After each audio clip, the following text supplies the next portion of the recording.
Hi guys, welcome back to my channel. This is gonna be my May TBR. Can't believe it's already May and I failed with my April TBR so hard. I did not expect there to be such a slump in April, but we're gonna move on and carry on with my May TBR. There is of course a lot of carryover from April, a lot of things that I meant to read during that month I didn't. A lot of those books are still on my radar, but there are some books that I wanted to mention here that I want to prioritize this month. And I want to start with the read-along that I'm doing in May. If you haven't heard of it before, if you haven't seen my announcement video, I'm going to link it up above as well as down in the description. But I will quickly talk about it now. So I'm doing a read-along for Threads That Bind, the first book in a duology by Kika Hatsupulu. This is the retelling of the Greek myths and gods, and it takes place in a drowning city. It has kind of a dystopian feel to it. It has a very atmospheric setting, and we follow three sisters who are descendants of the Fates, and the main protagonist, Io, she is able to cut people's threats to those things that they love most in the world, and for that she is feared and people are very wary around her, and she uses these abilities to solve crimes as a private investigator. When during one of these cases she stumbles upon someone getting murdered, and she gets roped in to solving not only this crime but also the cases of other people who have died recently, and it all seems to be linked towards these threats that connect people with not only their life but also the things that they love. And I loved the first book. I'm, like I said, doing a reread of this. It's not too late to join. We only just started. So go check out my announcement video. I have all the information there as well as on Instagram. Go DM me over there so I can add you to the group chat if you're interested. We are reading this during 3 weeks of May, and in June the sequel to this comes out, Hearts That Cut.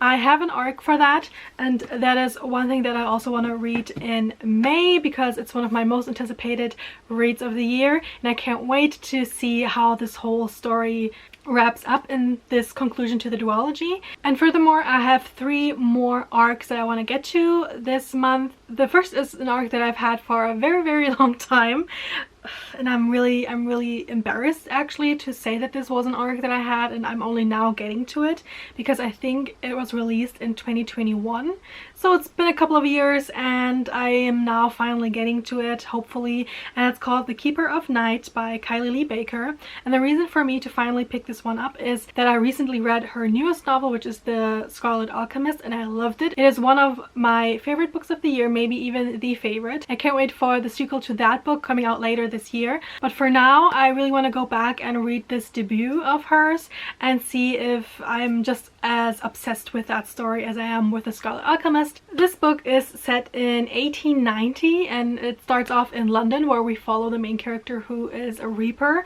She collects the souls of the dying, but she's not really happy there because she is not respected by the other reapers, because she's also half Japanese, which means that she also has the powers of a Shinigami, which is, I think, a sort of reaper from Japanese lore. And when these abilities come to the forefront, she leaves London and goes to Japan in hopes that she will have a better reception from her counterparts in Japan. And in order to gain the favor of the goddess of death, she agrees to go and hunt down 3 demons. So I'm really happy to go into this. I have read the first chapter of this. I'm going to talk about why in just a bit, and I really enjoyed that one. I really just wanted to keep going and I was so intrigued by it, so I can't wait to finally get to this arc. The next arc that I want to get to is Dreadful by Caitlin Rozakis. The description of this says it's a sharp-witted debut high fantasy farce. So this actually gives me a very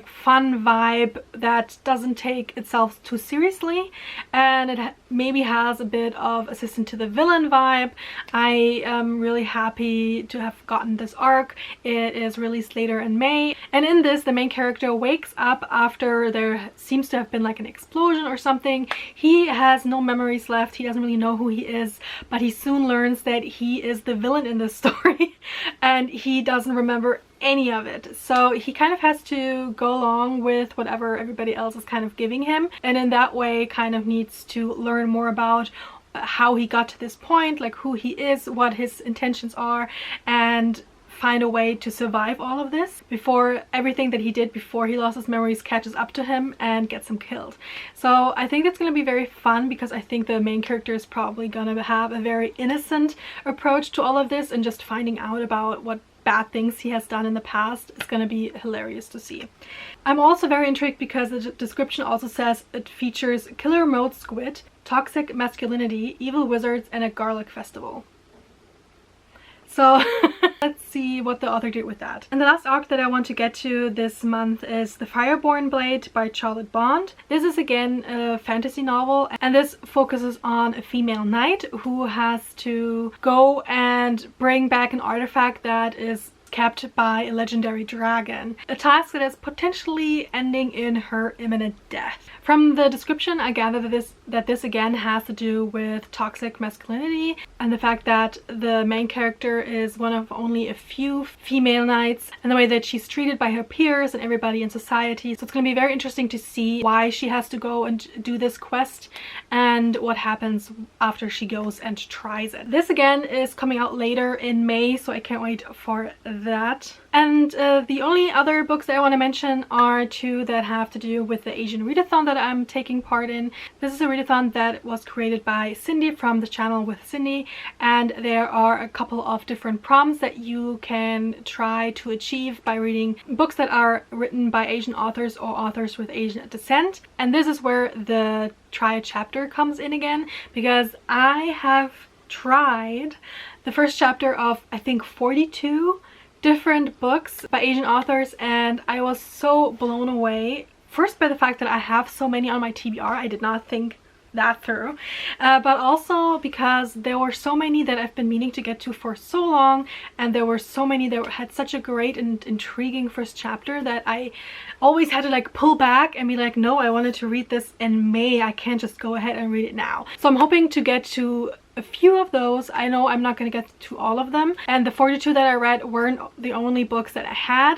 There are more of them that I didn't get around to reading the first chapter of, and I think I want to try to keep reading first chapters during the whole month so that I can have a better overview of what I might want to get to during the next couple of months or the rest of the year.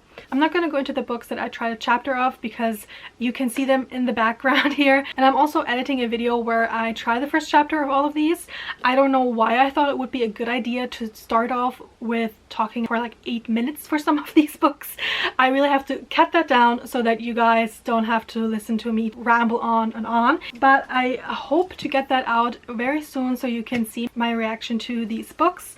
But the two books that I do want to mention, I'm not mentioning in that video because they are sequels, and the first one is The Bone-Shard Emperor, which is the sequel to The Bone-Shard Daughter by Andrea Stewart. As you can see, I have already started this. We're already a couple of days into May at this point, and I continued my reread of the first book, and then I started the first time reading this book, and I'm really enjoying it so far. I rated the first book a bit lower than I did the last time. I gave it a 4 instead of a 5 because there have been some aspects that I noticed during my reread that kept me from giving it like the all-time favorite 5-star. But I am very intrigued, so I can't wait to see where this takes us. And in this trilogy we have an empire that is made up of different islands, and we have different characters that we follow that take us to different islands and different parts of this empire. In this world a long time ago there was an ancient foe that they had to fight and defeat, and in order to do that the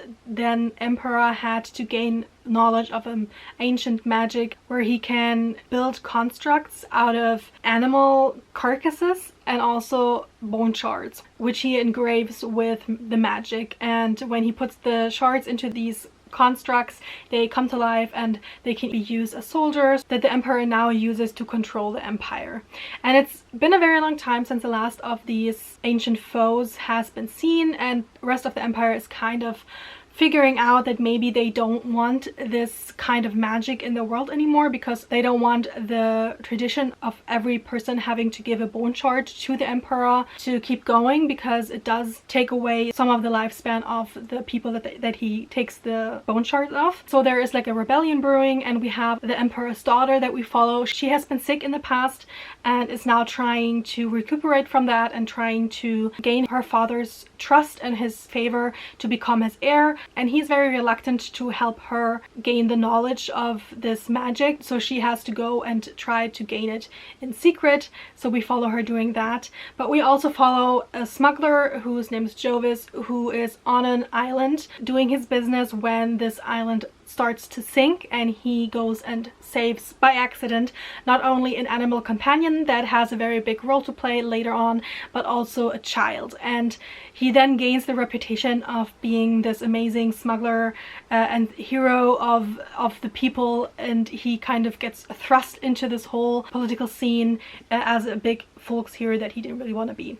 We have other people that we follow, and in the first book it all comes to a big showdown in the end, and this second book starts off a couple of weeks after the end of the first book, and I've been really happy that I reread the first book in order to remember everything that happened to go into this one. I do have the third book of this series on my shelf. If I want, I could continue just with the next one. They are quite chunky, so I'm not sure if I'm gonna get to it in May, but that is the hope.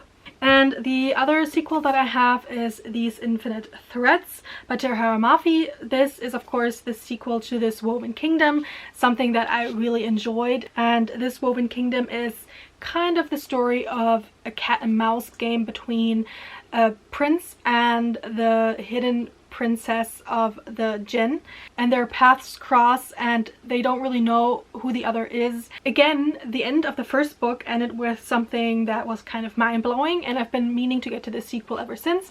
The third in this has already been released, so again, I don't own it yet, but I could get to that one as well if I can't wait, if I finish this and I'm like, I need the conclusion to this. So these two I really want to get to, as well as other books by Asian authors. There again, like I said, are so many, and like I've seen with The Scarlet Alchemist, it's something that I'm gravitating towards in the last couple of months, so I'm really excited to finally get around to some of these books. And that's it for me now. Let me know down in the comments if you read any of the books that I mentioned and what you are planning to read during the month of May. And until the next time, I hope you have all the great reads. Bye!